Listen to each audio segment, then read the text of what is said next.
I'm close to all my family. My dad just doesn't let me live at his house because, well, the eating disorder stuff, that's when it all started. But because he didn't want my eating disorder to clash with my stepmom's. And so that was a little complicated. But he said, he always calls it love with boundaries. And I have no problems with my dad. I respect him, you know, for like always trying to at least understand what I'm going through. But I can't live there, you know, like obviously that's just his rules, and then like I gotta follow the rules. But my mom and my stepdad and my brothers, we're all close. Like I have no problems with them other than my problems out here.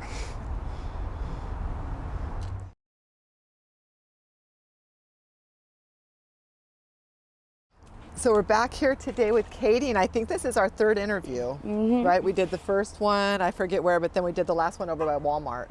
Yeah. I'm like, oh, I'm so popular, you know? Yeah. Whoa, you two love me. Yeah, you are popular. I didn't even know it was you, Katie, my goodness. So you said that recently you've been going through some things. Yeah, I've been just going in a little bit like, I've been just getting to my breaking point pretty much, you know, every day it seems like. And then at breaking point, I'm like, oh, it'll get better. I got to move my breaking point to farther away so it doesn't happen again, you know. And it's been both like a learning experience and also just like hell, honestly. And I don't want to get into details really, because it's just, that's a long like interview. But you yeah. were saying you had a little stint in rehab, so that's good. Yeah, So when you go in there, how does it, so you go through intake, and then do they give you some kind of medication to help you wean off the drugs, or is it supposed to be cold turkey, or? I mean, cold turkey is only places that have like non-medicated detoxes, but that's why you want a medicated detox. And since, I mean, so you can either go on Suboxone or you can go on Subutex, and the difference between the two is I think it's the naloxone that's in it. And so if you take one too early, especially with like there's like fentanyl and heroin, you'll go into like a way worse withdrawal than like ever. It's called precipitated withdrawal. And so yeah, it's not fun. And then that just makes everybody leave instantly, because you take a sub and you're supposed to feel better in 15 minutes, and instead you're going through you're feeling 20 times worse than you were like earlier. But it's usually like a 48 to 72 hour window, like that you have to like just be cold turkeying it, and then you can start taking the subs with fentanyl. But people do it after 24 hours. However, I wouldn't try it, because then you're just gonna send yourself into precip. Like it just depends on like how long you've been on drugs, you know, and that kind of thing, to determine like how soon you should take it. But yeah. Did you take one of them after 24 hours, or did you take one while you were there? One of the medications? Well, recently, I started, no, they gave it to me too early. They gave it to me on the second day. Not even, like, it was like my first night, and then the morning, they gave it to me, and I, like, I started, I had a stomach ache. I swear, I thought they gave me laxative, too. I was like, this place hates me. Like, but that might have been in my head, because yeah. So you said you were there for 3 days? Yes. And then when you leave, it's just that, I mean, obviously they don't lock you down, but you just walk out the door. It's just that easy? Yeah, most places are, like, if you want to leave, they can't hold you. I mean, they'll stall you for like 4 hours and you won't realize it. And then you'll be like, wait, I can go. Like, they're just ask for your stuff, you know, demand it. And then, but, I mean, usually they care about you, you know, so they're like, they're good places, so they'll like seriously stall you and piss you off. But, and then that's usually like an open door, so. Unless you're like on a psych hold or something, like, I mean, I've been on one before where no matter what you do, you can't leave. Like, you cannot leave, and they're gonna put you on a 5250 if you try to leave, which is a 14-day hold. So, you don't want that either. Yeah. What happened right here, Katie? I never do my eyebrows, right? But that's actually from me trying to do my eyebrows. So, I had one of those like thingies that's like jagged like that, you know? You know, like how you shape them. I'm not good at that. Yeah. And so it like slipped, and I started bleeding. And same with my thumb. Ow. Yeah, I've gotten a few injuries today. My goodness. I need a sub. And are you still with your boyfriend? Yes. Oh, okay. Yeah. I mean, yeah. I like to think so. Yeah, I need to talk to him. Yeah. And then, so I forget, how do you survive day by day? Do you boost, panhandle?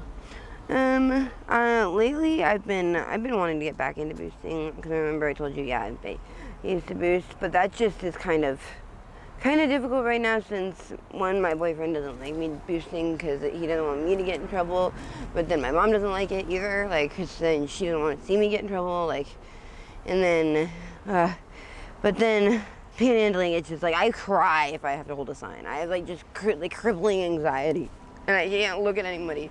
And then like if I do make it to like being able to hold a sign for like 1 minute and someone gives me something, like I wait until like I'm 100% sure that they're like handing me something, because I'm not gonna be that person that like runs up and makes a mistake and embarrasses myself. You know, like it's stressful and it shouldn't be that stressful, but like yeah, it's just that's just because with panhandling, like I got that ticket, and then not only that, but just I feel like I shouldn't expect anything from people on the side of the freeway going to work that morning. You know, like I can't be mad if that doesn't make me money. You know, like yeah.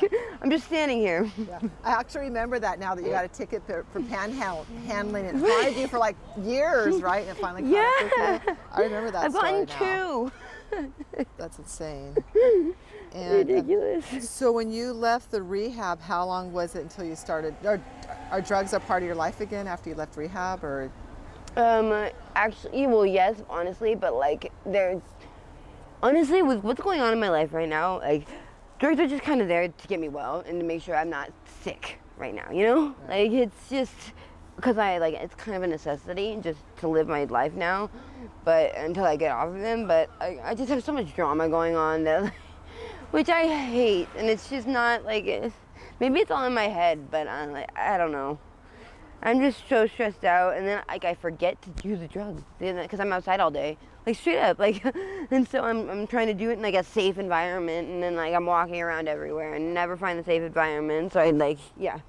This is pretty chill right here. Are people leaving you alone? Well, yeah, but there's also like houses right here. Like, you know, I have to remember I can't just break that shit out right here and then expect them not to see it from across the street. That's true. Like, and so I can't be mad if I get the cops call on me here. You know, it's like stuff like that.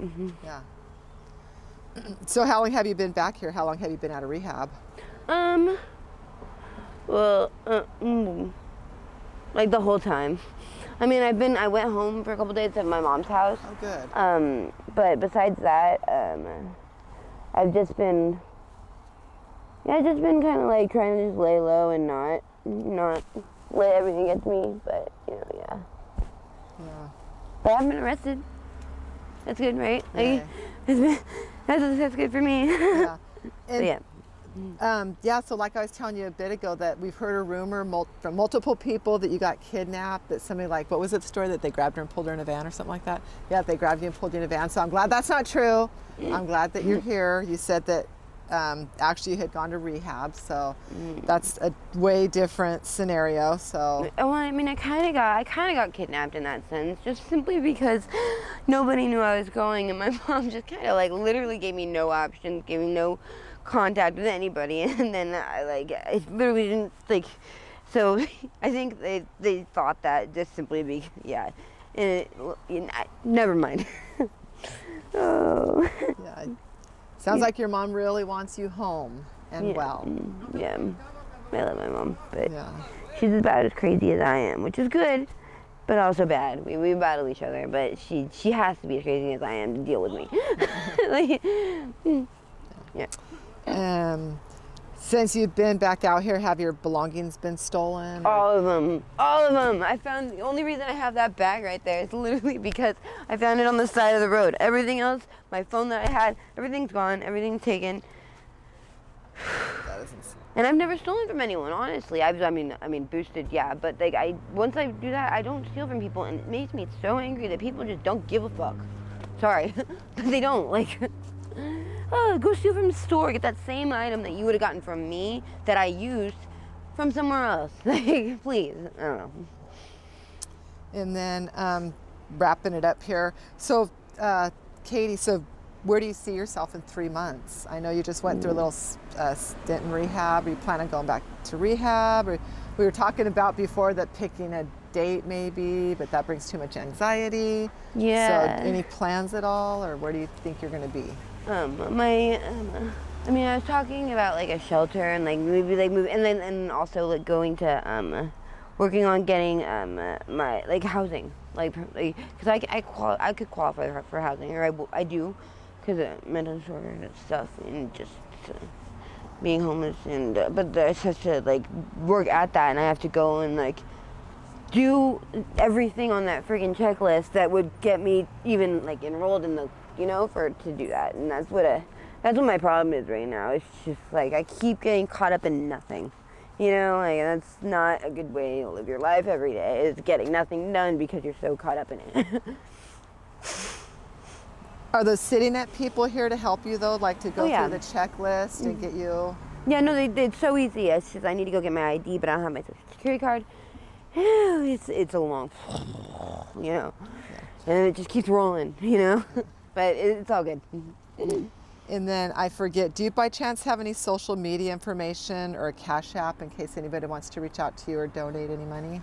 I have nothing. I wish I still had all of that, but all of my like Facebooks, like they got overtaken by something else, and I just shut them down or like try to. And then I also just don't have a phone ever, so I don't make it social media now just because people have been using mine sometimes and stuff like that. And then I don't have Cash App. I don't have cash. Okay. But yeah, if I did, I would be awesome, but I don't. Okay. But, All right. yeah. Thank you guys. Okay. So then lastly, are you okay, Katie, if we use the interview on our YouTube channel? Oh yeah, no problem. Awesome. Okay. Thank you. Thank you. You have the cutest dimple. Thank you. I appreciate you guys. You haven't made my day because I was sitting here by myself, not knowing what to do, and then also, here's it. No.